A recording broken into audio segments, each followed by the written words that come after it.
La papeterie du Poitou est une entreprise située à 2 pas du Futuroscope à Beaumont-Saint-Cyr dans la Vienne. Nous sommes sur site 70 salariés et nous fabriquons du papier cadeau, des sacs cadeaux et des sachets également. Suite à l'arrêt de travail de Lionel, nous nous sommes rapprochés de la médecine du travail, de Cap Emploi et du fournisseur afin d'aménager son poste suivant les recommandations médicales qui nous ont été fournies. Grâce aux solutions apportées par Cap Emploi, on a pu du coup maintenir le poste de Lionel et éviter un licenciement. Cette expérience a permis à Lionel de rester sur son poste de travail avec un aménagement vraiment adapté à ses besoins. Et ça a été un projet avec une bonne coordination et une bonne implication du salarié aussi qui a pu échanger par rapport à ses besoins auprès de Cap Emploi. Nous avons été sollicités au titre de Cap Emploi par le médecin des services de santé au travail, nous signalant un besoin d'aménager un poste de travail pour un salarié en CDI, déjà en arrêt de travail depuis juillet 2019.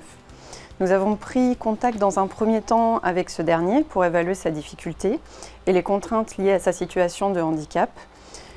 Puis nous avons pris rendez-vous en entreprise avec le médecin, le salarié, le directeur, afin de procéder à une étude de poste. Cela consiste en une observation du process de travail et de ses contraintes, puis en une recherche des moyens de compensation possibles, en adéquation avec les préconisations du médecin, les dires du salarié et les possibilités de l'employeur. Dans le cas présent, les répercussions du handicap étaient d'ordre physique et nous avons évalué la possibilité de solutions techniques à mettre en œuvre, par le biais d'un manipulateur industriel pneumatique, un chariot de manutention à hauteur variable ou encore la mise à niveau du palan avec une motorisation sur 4 axes. Nous avons ensuite contacté le fournisseur de matériel, puis fait une proposition financière à l'employeur après avoir envisagé les aides possibles de l'AGEFIP dans le cas des papeteries. Le projet a été validé par toutes les parties, un financement a été octroyé par l'AGEFIP et monsieur a pu reprendre son travail. À 6 mois, nous opérons toujours un contact ou un rendez-vous de suivi, de sorte à s'assurer de la pérennité de l'aménagement mis en place, et il arrive que la situation évolue et nous entraîne dans un aménagement complémentaire. Mon travail consiste à transformer une bobine mère qu'on m'amène sur ma machine, et après à la demande du client, soit je lui fabrique des 50 mètres, 100 mètres, 250 mètres ou 400 mètres.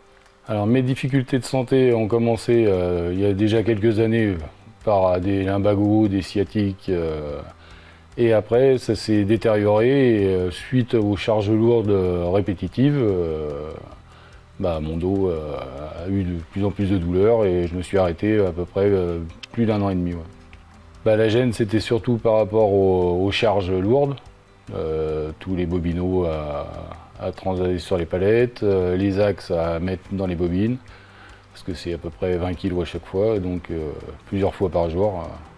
Alors mes aménagements de poste de travail proposés par Cap Emploi, ça a été un palan motorisé électrique, un monte-charge pour les bobines de film et tous les bobineaux à repasser suivant l'emballage défectueux, et un bras articulé pour mettre les axes dans les bobines, dans les grosses bobines mères. Pendant mon arrêt de travail, je suis venu valider les conclusions d'aménagement de poste avec Cap Emploi et avant l'ouverture du dossier final, quoi. Aujourd'hui, il y a une nette amélioration pour les difficultés, toute la pénibilité que j'avais avant, montage de bobines, montage du film plastique, montage des axes, là il n'y a plus aucun effort.